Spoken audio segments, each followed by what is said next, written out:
नमस्ते दोस्तों, मैं अंजू शर्मा घर बाहर और दुनिया में आज आपके लिए बहुत ही टेस्टी रेसिपी लेके आई हूँ। और जैसा कि आप देख के समझ गए होंगे कि आज मैं क्या लेके आई हूँ, तो ये है कद्दू के फूल। और चूँकि ये फूल बहुत मुश्किल ही मिलते हैं, तो ये खाने में तो बहुत स्वादिष्ट होते ही हैं, लेकिन मिलते भी बहुत मुश्किल से हैं। तो आज हम इसी की पकौड़ी बनाएंगे। और देखिए ये कितने सुंदर हैं। जितने सुंदर हैं उतने ही खाने में भी टेस्टी होते हैं। तो चलिए जल्दी से इसका हम लोग देख लेते हैं क्या क्या चाहिए इसको बनाने के लिए और कैसे बनाना है। तो इसको बनाने के लिए सबसे पहले तो हमें इसके फूल की अच्छी तरह से सफाई करनी पड़ेगी। और इसको सफाई करने के लिए बस सिंपल ये डंडी हमें निकालनी होगी। देखिए बस इस तरह से हमें निकालना है डंडी, और इसके बीच का जो भी है ये हम निकाल देंगे। बस इतना ही हम रखेंगे और बीच का ये हिस्सा हम हटा देंगे। तो बस इसी तरह से हमें सारे फूल को साफ करना है। ये हमें यूज़ नहीं करना, इसको हटा देंगे। और बस सिंपल यहाँ से आप इस तरह से तोड़ें और यहाँ हल्का सा प्रेस करेंगे तो ये अपने आप ही पूरा का पूरा बाहर आ जाएगा। देखिए इसको हटा दीजिए, पूरा का पूरा बाहर आ जाएगा। ऐसे हमें ये हिस्सा नहीं यूज़ करना है। बस इस तरह से आप अपने फूल को साफ़ कर लें और फिर इसे हम अच्छी तरह से पानी में धुलेंगे। तो चलिए हम अपने सारे फूल को इसी तरह से साफ़ कर लेते हैं। तो देखिए इस तरह से हमारा सारा फूल जो है अच्छी तरह से साफ़ हो चुका है। और ये हमें यूज़ इसलिए नहीं करना है क्योंकि इसके अंदर कीड़े होते हैं। और जैसे ये आप देखेंगे तो इसमें बहुत सारे कीड़े हो जाते हैं। ये फूल लगभग 10-11 बजते बजते इसमें कीड़े पड़ने लगते हैं। तो इसे हमें सुबह ही लेना होता है। तो इस फूल को हमें सुबह ही तोड़ के इस्तेमाल करना है।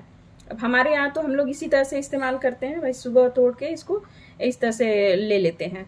तो बस इसमें देखिए इसको हमें बस क्या करना है, अच्छी तरह से पानी में डालना है। पानी ले लेंगे और पानी एक बर्तन में पानी ले करके और इसको अच्छी तरह से हम पानी में डिप करेंगे। और हमें जो है ये अच्छी तरह से पानी में इसी तरह से वॉश करना है। देखिए इसको अच्छी तरह से धुलने का मतलब ये भी है कि इसके अंदर यदि कुछ होंगे भी तो वो साफ़ हो जाएंगे। तो इस तरह से हम अपने फूल को पानी में अच्छी तरह से डुबा डुबा के बढ़िया अपनी रेसिपी पे आगे बढ़ते हुए अब हमें चने की दाल लेनी है। तो ये लगभग 1 कटोरी चने की दाल है और इसमें हमने लगभग 2 से 3 चम्मच जो है चावल का लिया है। तो हमें क्या करना है कि इन्हें अच्छी तरह से वॉश करना है पहले, और उसके बाद से इनको फूलने के लिए रखना है। और दोनों हम एक साथ मिक्स करके अच्छी तरह से धो लेंगे। धो के इसको फूलने के लिए रख देंगे। तो इसको फूलने के लिए कम से कम आधा घंटा से आप पौन घंटा रख सकते हैं। उसमें ये बहुत अच्छी तरह से फूल जाएंगे। उसके बाद से फिर हम अपनी रेसिपी तैयार करते हैं। देखिए दाल और चावल जो हमने भिगोए थे वो हमारा दाल और चावल बिल्कुल अच्छी तरह से हो चुका है। देखिए इसे दबाने पे ये आसानी से टूट जा रहा है। हमारा दाल और चावल बहुत अच्छी तरह से फूल गया है। तो अब हमें इसके साथ पीसना है थोड़े से। देखिए अब इसमें हमें कुछ मसाले भी साथ में चाहिए। तो इसके लिए हमने 8-10 कलियां लहसुन की ले ली हैं और कुछ हरी मिर्ची ले ली हैं। क्योंकि ये मिर्ची तीखी नहीं है इसलिए मैंने इसकी क्वांटिटी ज़्यादा रखी है। तो इसके साथ ही हम इसे भी पीस लेंगे। तो चलिए अब इसे हम अच्छी तरह से पीस लेते हैं। एक मिक्सी का जार लेंगे और उसमें हम इसे अच्छी तरह से डाल के पीस लेंगे। और इसमें पानी नहीं डालेंगे, पानी जो है वो ज़्यादा नहीं डालेंगे। बिल्कुल ये सूखा सूखा ही पीसिए क्योंकि ऑलरेडी दाल में पानी है। और इसी तरह से थोड़ा थोड़ा करके हम, और साथ में ये जो हमारे मिर्च और ये लहसुन है ये भी साथ में हमारे इसी तरह से पिस जाएंगे। तो चलिए इनको हम पीस के तैयार कर लेते हैं। तो देखिए दोस्तों दाल हमारा पीस के तैयार हो गया है। और अब इस दाल में हम कुछ मसाले मिलाएंगे। तो उस मसाले में देखिए हमने 1/4 लगभग काली मिर्च लिया है और उतना ही लगभग हमने आधा चम्मच इसमें हल्दी लिया है और आधा चम्मच काश्मीरी लाल मिर्च लिया है। काश्मीरी लाल मिर्च यदि आप लेना चाहें तो ले सकते हैं और नहीं डालना चाहें तो कोई बात नहीं, क्योंकि हमने ऑलरेडी इसमें मिर्चें डाला हुआ है। तो हम उसके बाद फिर स्वाद के अनुसार नमक ले लेते हैं और लगभग 1 चम्मच हमने इसमें पिसा हुआ जीरा लिया है। तो अब इन सबको हम अच्छे से मिक्स कर लेते हैं। तो हम एक एक करके अपने सारे मसाले इसमें डाल देंगे।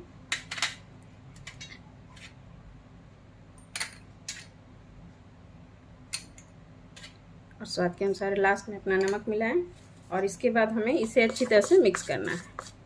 देखिए इसमें हमने बिल्कुल सिंपल से मसाले डाले हैं, अलग से इसमें हमने कुछ भी नहीं डाला है। यदि आप इसमें एक्स्ट्रा खट्टे के लिए डालना चाहें तो थोड़ा सा आमचूर डाल सकते हैं, पर हमारे यहाँ आमचूर नहीं पसंद करते हैं इसमें, इसलिए मैं नहीं डाल रही हूँ। तो बस आप इसी तरह से इसे मिक्स कर लें और फिर चलिए दोस्तों अब हम इसे तल लेते हैं। तो तलने के लिए हमने एक कढ़ाई ले लिया और उसमें हम सरसों का तेल इस्तेमाल करेंगे, क्योंकि हमारे यहाँ इस पकौड़ी को सरसों के तेल में पसंद करते हैं।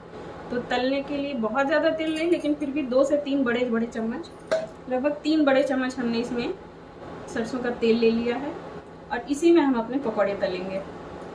आप इसको सरसों के तेल में यदि बनाते हैं तो इसका टेस्ट थोड़ा अलग हटके आता है। और वैसे आपको जो भी कुकिंग ऑयल आप इस्तेमाल करते हैं तो आप अपना उसको इस्तेमाल। हमारा लगभग बहुत अच्छी तरह से गर्म हो चुका है, तो चलिए अब हम अपने पकौड़े इसमें डालते हैं। और देखिए हमने इसमें देख लीजिए इसमें पानी बहुत ज़्यादा नहीं डाला है, बस इसी तरह से हमने डाला है।